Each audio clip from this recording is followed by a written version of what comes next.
DGP గారికి మరి ఏదైతే టీఆర్ఎస్ పార్టీ నాయకులపైన హరాస్మెంట్ చేస్తున్నారో కాంగ్రెస్ పార్టీ వాళ్ళే కాకుండా ఇతర అధికారులతో చేసిన సంగతి మనం ప్రతిరోజు పేపర్లో చూస్తున్నాం, టీవీలో చూస్తున్నాం.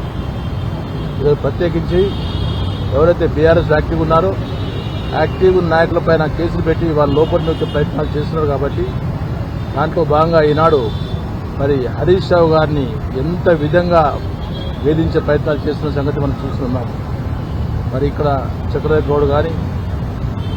గౌడ్ ఏదో మరి హరీష్ రావు గారి పైన ఇచ్చిన కంప్లైంట్ గురించి మరి ఆ కంప్లైంట్ పెట్టేసేసి హరీష్ రావు గారిని సతాయించాలనే ఉద్దేశంతో ఈనాడు పోలీసు వాళ్ళు చాలా పెద్ద ప్రయత్నాలు చేసిన సంగతి తెలియజేస్తూ ఇలాంటి కార్యక్రమాలు చేస్తే బీఆర్ఎస్ పార్టీ ఎప్పుడు చూస్తూ ఊరుకోదన్న విషయాన్ని మేము తెలియజేస్తున్నాము. ఇలాంటి జరగకుండా చూడాలని చెప్పి డీజీపీ గారికి క్లియర్గా ముందు తెలియజేశాము.